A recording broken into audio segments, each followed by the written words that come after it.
આગળ સમાચારમાં વાત કરીએ તો સમાચાર સામે આવી રહ્યા છે કે શકાય કે રેલવે મંત્રી અશ્વિની વૈષ્ણવ રાજકોટ પહોંચ્યા છે। રાજકોટના સંવાદ કાર્યક્રમમાં આપી હાજરી। Chamber of commerce and industry સંવાદ કાર્યક્રમ, જેમાં રાજકોટના પ્રમુખ સ્વામી ઓડિટોરિયમ ખાતે કાર્યક્રમનું આયોજન કરવામાં આવ્યું હતું। તો વિકસિત ભારત 2047ને લઈને સંવાદ કાર્યક્રમ યોજાયો। ચૂંટણીને લઈને કેન્દ્રીય મંત્રી અશ્વિની વૈષ્ણવ રાજકોટમાં।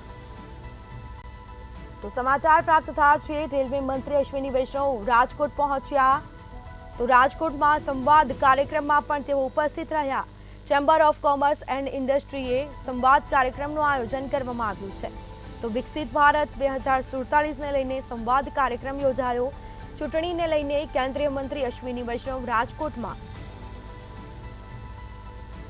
तो रेलवे मंत्री अश्विनी वैष्णव राजकोट पहुंच्या છે। कार्यक्रमમાં પણ તેઓ ઉપસ્થિત રહ્યા। વિકસિત ભારત 2047ને લઈને સંવાદ કાર્યક્રમનું આયોજન કરવામાં આવ્યું હતું।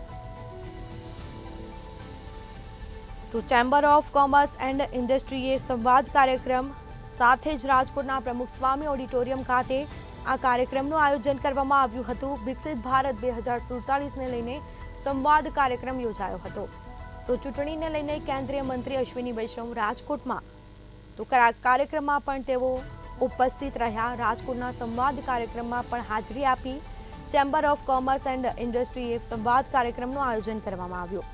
રાજકોટના પ્રમુખ સ્વામી ઓડિટોરિયમ ખાતે આ કાર્યક્રમનું આયોજન કરવામાં આવ્યું। તો વધુ વિગતો સાથે સંવાદદાતા ધ્રુકુંડેલ ફોનલાઈન પર જોડાઈ ગયા છે। જી, રેલવે મંત્રી અશ્વિની વૈષ્ણવ રાજકોટ પહોંચ્યા, કાર્યક્રમમાં પણ ઉપસ્થિત રહ્યા, શું માહિતી? ચોક્કસથી રેલવે મંત્રી અશ્વિની વૈષ્ણવ રાજકોટ પહોંચ્યા છે। સંવાદ કાર્યક્રમને લઈને તેઓ રાજકોટ પહોંચ્યા છે। ચોક્કસથી રાજકોટ ચેમ્બર ઓફ કોમર્સ અને ઇન્ડસ્ટ્રી દ્વારા આ કાર્યક્રમનું આયોજન કરવામાં આવ્યું છે। એક બાજુ ચૂંટણીનો પ્રચાર ચાલુ છે ત્યારે બીજી બાજુ ચૂંટણી પ્રચાર અંતર્ગત આ કાર્યક્રમનું આયોજન છે તે કરવામાં આવ્યું છે, જેમાં મોટી સંખ્યામાં વેપારીઓ અને ઉદ્યોગપતિઓ છે તે જોડાણા છે। ખાસ તો વિકસિત ભારત 2047માં કઈ પ્રકારનું હશે તેને લઈને આ સંવાદ કાર્યક્રમનું આયોજન કરવામાં આવ્યું છે। અને ખાસ તો મોટી સંખ્યામાં જે વેપારીઓ છે અને ઉદ્યોગપતિઓ છે તે આ કાર્યક્રમમાં ઉપસ્થિત રહ્યા છે। જી બિલકુલ, તમામ જાણકારી આપવા બદલ આપનો આભાર। તો રેલવે મંત્રી અશ્વિની વૈષ્ણવ પહોંચ્યા રાજકોટ। રાજકોટના સંવાદ કાર્યક્રમમાં હાજરી આપી। ચેમ્બર ઓફ કોમર્સ એન્ડ ઇન્ડસ્ટ્રીએ સંવાદ કાર્યક્રમ રાજકોટના પ્રમુખ સ્વામી ઓડિટોરિયમ ખાતે કાર્યક્રમનું આયોજન કરવામાં આવ્યું। વિકસિત ભારત 2047ને લઈને સંવાદ કાર્યક્રમ યોજાયો। તો ચૂંટણીને લઈને કેન્દ્રીય મંત્રી અશ્વિની વૈષ્ણવ રાજકોટ પહોંચ્યા, કાર્યક્રમમાં પણ ઉપસ્થિત રહ્યા। તો વિકસિત ભારત 2047ને લઈને સંવાદ કાર્યક્રમમાં પણ વેપારીઓ ઉપસ્થિત જોવા મળ્યા।